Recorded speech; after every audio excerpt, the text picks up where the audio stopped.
गर्मी छ दिउँसोको 2 बजे घाम पनि के विधि चर्को हो भने आज चाहिँ हामी केराको लागि सूक्ष्म तत्त्वहरू चाहिँ स्प्रे गर्दैछौँ। यो तपाईँले देखिरहनु भएको यो जुन पछाडिको यो बोट छ यो चाहिँ हामीले वैशाखको 28 गते चाहिँ लगाएको बोट हो। अहिले यसले 1 2 3 4 5 6 6वटा पात फालिसक्यो। व्यावसायिक रूपले खेती गर्दा चाहिँ हामीले पहिला गर्ने चलन भन्दा चाहिँ अलिकति चाहिँ त्यसलाई परिमार्जन गर्नै पर्छ भनेर भनौँ।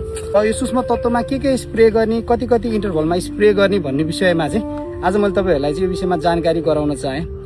केरालाई प्राय जसो 1 वर्षमा 400 ग्राम युरिया, 500 ग्राम पोटास र 200 ग्राम डिएपी आवश्यकता पर्छ।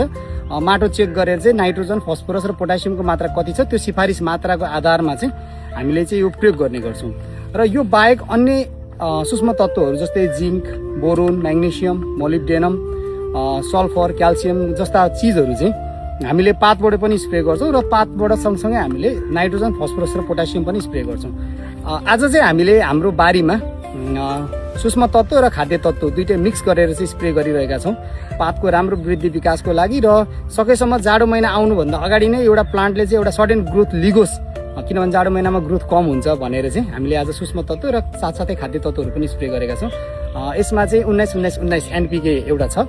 अर्को म्याग्नेसियम सल्फेट पनि हामीले यसमा मिक्स गर्छौँ।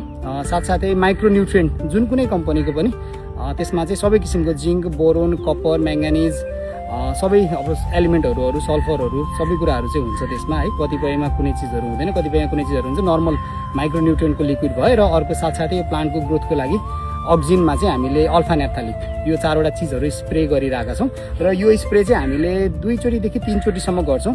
अहिले चाहिँ हाम्रो यो फर्स्ट स्प्रे हो। यो अहिले 1 महिनादेखि 1.5 महिना हुन लाग्यो र हामीले अब सेकेन्ड स्प्रे र थर्ड स्प्रे पनि हामीले अबको 25-25 दिनमा स्प्रे गर्छौँ। त्यसपछि चाहिँ हामीले स्प्रे गर्दैनौँ, माइक्रोन्युट्रिएन्टहरू स्प्रे गर्दैनौँ र 1-2 चोटि चाहिँ कीटनाशक र ढुसीनाशक पनि यसमा स्प्रे गर्नुपर्छ। हस्, हजुरहरूलाई अरू कुराहरूको जानकारी चाहिँ म अगाडिको भिडियोमा भन्ने नै छु। त्यति बेलासम्मको लागि धन्यवाद।